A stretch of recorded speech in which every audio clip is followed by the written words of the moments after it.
guys, today I'm going to be doing another video in my travel talk series. I don't know what I ended up calling that, but anyway, this is going to be about doing a budget to save money for a trip. Keep in mind, this also could be done to save for a wish list item. It can be done for anything. It doesn't have to be a trip. So kind of mine is like trip slash wish list. It's not going to be doing a get out of debt budget, but I think some of the same principles could be used. So instead of saving money for the trip or the item on your wish list, just take that and replace it with the word my debt or my bills, whatever. And I think the same principles could apply. I've got my notes, so I've typed up a lot of things. I think I will list them in the description box below if anybody's interested in seeing those in case you didn't get something that I said. And I would love to hear a comment back from you guys if you have any other ideas that I did not talk about, but I hit on a lot of stuff, so I thought I would just get started. So this goal of this particular budget for me is to put every extra dollar that I can towards my trip or towards my wish list item. Right now I haven't really separated the two because I'm just saving money, and I think I will separate them later. So the first thing that you're going to want to do is get an idea in mind of how much this item, whatever it may be, is going to cost. So you have a goal, you have a target in mind. This is my target, this is what I got to aim for. So even if you don't know exactly how much your trip is going to cost, if you are doing it for a trip, at least do a high estimation. Always estimate high, especially for trips. And I've taken several trips in the past, so I've got a general idea of how much the trip that I want to take is going to cost me. I still haven't nailed down exactly where I want to go. I am leaning towards Norway, England. In Norway, and maybe, like, I don't know a lot of places, but I'm thinking Oslo. I want to see the fjords as well. But in England, I would love to see London.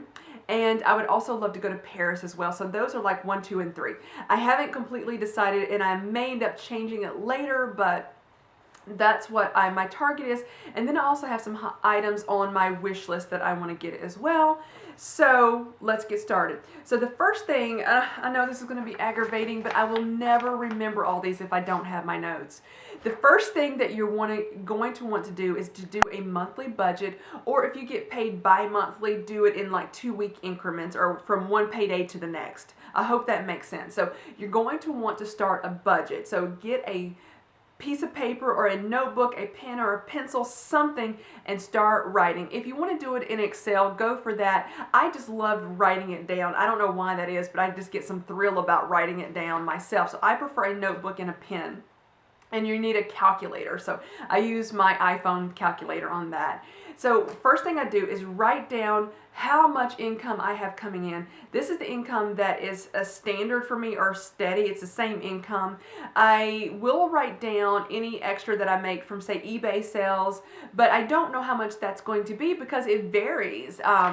Every single week, month, that varies. So I would write that down later as it comes in and designate that money later. So if you are not specifically relying on another source of income, I would just say whatever that money is later. If you're doing, say, eBay, for example, I would just, whatever that comes in, I would stick that into savings. We'll get to that later. So that's where you want to start. So I would write down how much income I've got coming in. The next thing I'm going to write is what I like to refer to as the non-negotiable bills, or money that goes out of your bank account every month. This could be your rent, your house payment, your car payment, everything, no matter what, each month. This money I have to pay, regardless of what it is. This is the standard. I know I'm going to have to pay this exact amount. So I'm going to make it easy for myself. Let's say your car payment is $100 per month. It's probably more than that if you have one. But you know, you're going to write your income, then I'm going to say minus $100 for my car payment. That is where you're going to start on that. Then I'm going to take, this is what helped me, this is what I did. I printed out the last 6 months of my bank statements, and I saw where I was shopping, everything that came out of my bank account. I color coordinated, is that the right word, or color coded with highlighters. I get different color highlighters, and I had, say, shopping as one category. So I had one highlighter for shopping, one for gas, how much money I was spending on fuel for my car, how much money I was, say, medical bills. That was a lot over the past 6 months, but that's another story. I'm fine now, in case you wondered. It was just some issues. How much I was giving to my church, how much I had in subscriptions. Everything had a different color. Then I added those up and put those in different categories. And then I add them all up, divided them by 6 months, and saw what was the average I was shopping, what was the average I was sending to charitable donations. That would be my church givings. What was I spending on gas? Do that. So this will give you an idea. And also, not only it would give you an idea of how much you're shopping, it will let you look and say, oh my goodness, what have I done on the shopping front? Did I need all of this stuff? So that's really going to help you out. I was shocked when I saw all that. I don't know why I was shocked, but I was. I shouldn't have been shocked. I love to shop. So look extremely closely at those bank statements. The next thing that you're going to want to do, it's going to be hard to figure out a perfect budget, especially for the first month, because it's going to change. But this is what I'm going to start doing. It's what I have started doing, and that is every single dollar I spend, I'm going to write it down. If I'm going to Walmart, I'm going to say, Walmart, this is how much I spend. If I went to Publix, this is how much I spend. And not only that, now if you're only buying one item, this is going to be a little bit easier, but I'm going to write down, I spent, say, $6 at Publix, and I bought Cokes, for example. I'm going to say what I bought. Now, if it's a huge long receipt, you're not going to be able to say that's what it was, but I would do, for example, household goods or food, something like that. That way you know I spent this X amount of dollars at this store and I bought food. Something like that. But it's easier if you just have one item. But write every single dollar that you spend down. Don't leave anything out. Do that for the first month. And I'm going to continue to do it. And I've got this goal in mind. I've got this competition that I've kind of set up that I'm trying to beat myself. So every month that I do this, I kind of want to do better than the month before. I want to spend less and save more. That is my goal. So you need to be putting money in some sort of savings account. I basically have not 3 savings accounts, but I got 3 forms of saving money. I've got my bank account or my savings account. I've got a bucket that I throw all of my spare change into. Oh, I don't spend change, so I will just put the change in the bucket. So I do that. And then I also have another little thing I keep for cash that I won't spend. So if I've got any money for birthdays, Christmas, or if I got a certain amount of cash, I will get to that later, but any extra cash that I haven't spent, I will stick it into this little folder or little envelope thing. So that's what I'm going to do. So have a savings plan. Whether you just want to put everything in your savings account, money market, however you want to do it, have some form of savings set up. And this is money you are not going to touch whatsoever. Okay, so if you're not saving any money, I've got some tips of what to do to start doing that. So this is where I'm really going to have to look at my notes, but take a look at all of your subscriptions. What are you subscribed to? Is it something that you could cancel? So I did write mine down. I'm subscribed to Netflix, Audible, and the Allure Beauty Box. So I'm looking at those. Is that something that I really want to keep up with it? Or if I'm having trouble saving, would I cancel some of those? So I will tell you, I am leaning towards, me personally, canceling the Allure Beauty Box. I was disappointed in the one for January, didn't even do a video on it. And I'm thinking about canceling that. With shipping, I'm spending $16 and change a month. That really adds up. I didn't bring my calculator, but think about 16 and change times 12 months. How much money am I spending on that beauty box? Am I getting my money's worth? And I'm really on the fence about canceling that. I'm going to do one more month, but I may cancel that. Netflix, I thoroughly enjoy my Netflix, so I want to keep that. That's like $8 and change a month. That's not breaking my bank for me right now to want to cancel that, so I'm going to keep Netflix. Audible. Audible is $25 and change a month, so that is the most expensive of my subscriptions. One thing about Audible that's good is that you can suspend your account, and I have done that in the past. So right now I'm doing Audible, but I think I will suspend it maybe in the next month or so, and just pick, I'll go ahead and spend my credits that I've got. So look at whatever your subscriptions are and say, do I really need this? Do I really want this? Is this keeping me from saving more money? So cancel any subscriptions that you do not want. There are a lot of subscriptions to these different beauty boxes. There's Ipsy, there's Birchbox, there's Allure, there's BoxyCharm. I don't even remember what else there is. There is a bunch of them, and a lot of people are subscribed to a lot of those. Start canceling those if you're not using these products. If you want to save money, it will help out a lot. So another thing to do is look for items around your house that you can put on some sort of website. I'm going to say eBay because that's the easiest one for me. You may do Poshmark. You may go to a consignment store. Look for things that you can sell. Have a yard sale. This is a way to make extra income that you can put towards your whatever this thing is that you want to save for. Mine's a trip and my wish list items that are my handbag. So look for stuff to sell. That's what I have personally done as well. Then let's see. You may also want to look for a part-time job. I am using eBay kind of like a part-time job, and that's not something that I'm personally interested in doing, but you may want to look for a part-time job. Another thing is, this is the hardest one for me. I have done really well for January, but I'm going to do even better for February and March. But that is stopping the frivolous spending. That is why your bank statements will be a big help for you, and why writing them down is also going to be a big help. It will make you realize, did I really need that? Look how much that, the $5 here, the $10 here, $3, that stuff adds up over the course of the month. And when you see what you've done, that's where the shock comes in. Because at that moment in time, it doesn't look like a lot.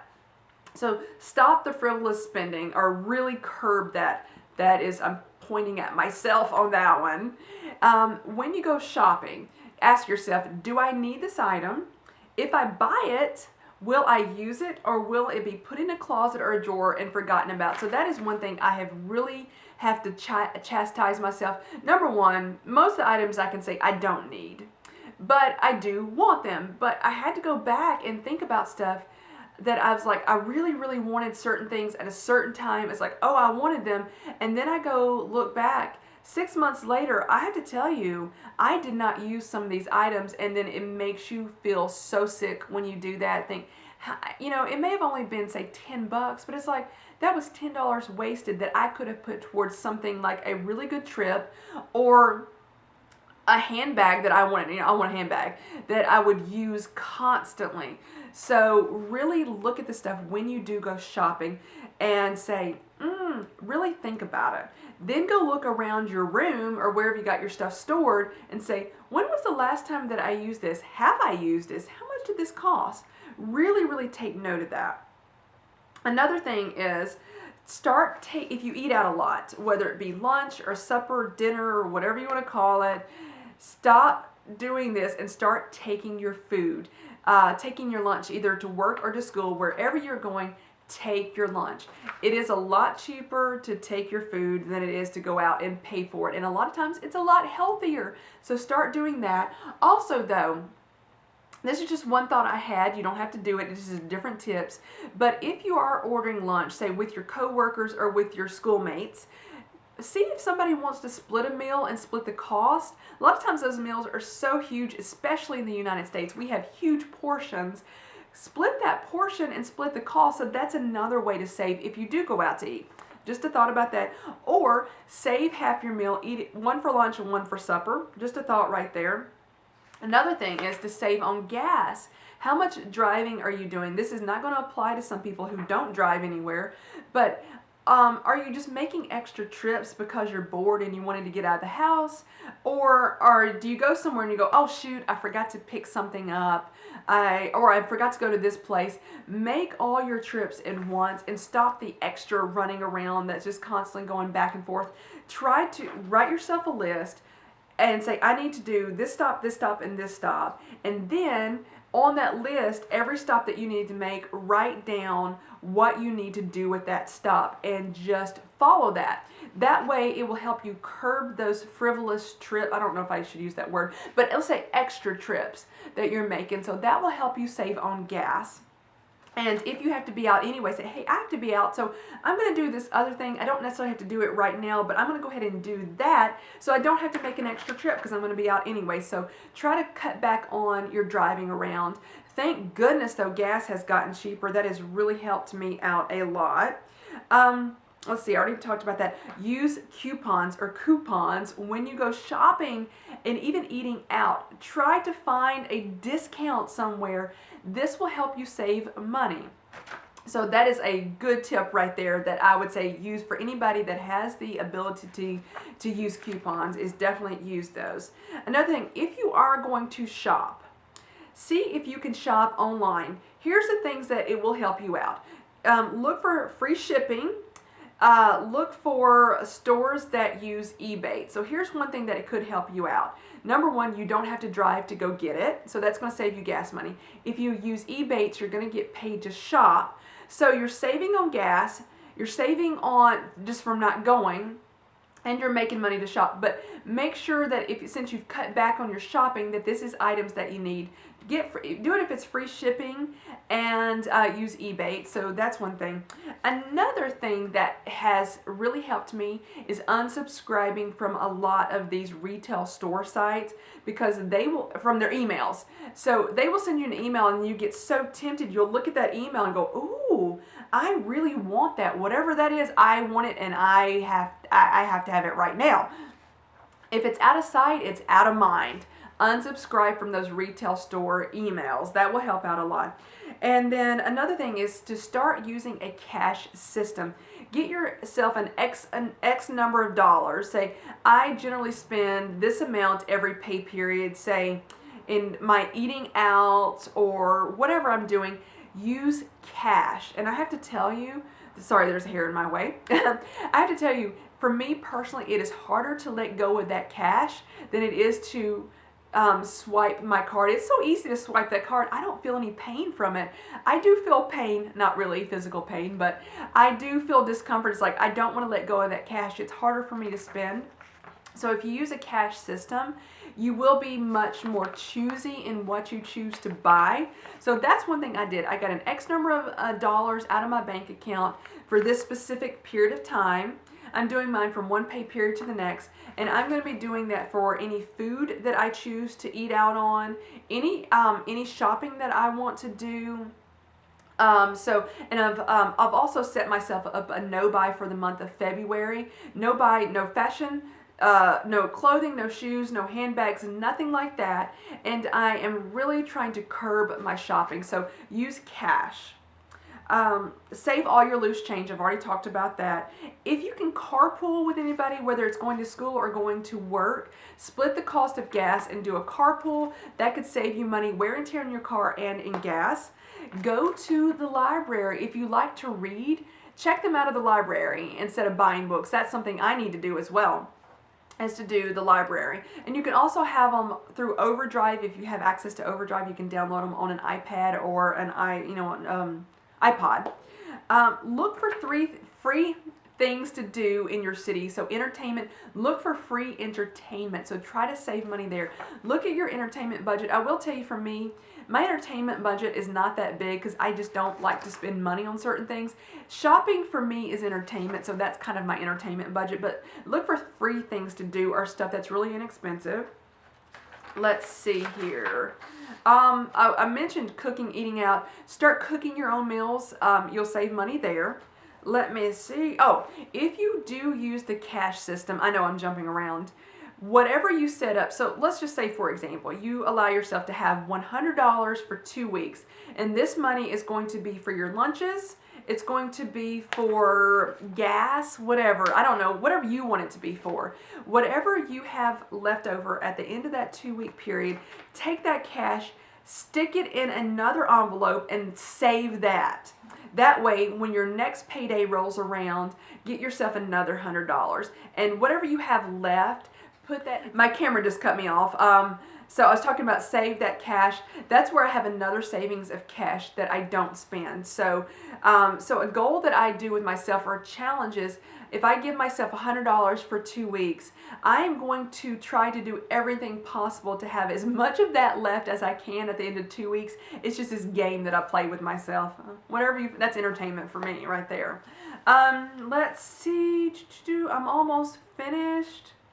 Yeah, I'm almost finished. The last thing I want to say is find a buddy or a friend that is willing to do this with you, and maybe even start a little bit of a friendly competition to see who can save more. Sometimes I know it's hard, especially if your friend maybe have a larger income, but just, you know, it's fun to do that, and it's also somebody that you can talk about, and you can give tips to them. Say, hey, I got a great deal on this, and you can tell your friend this so they can get the same deal as well. So this is money saving tips for a trip or something on your wish list, but you can do it for whatever you want.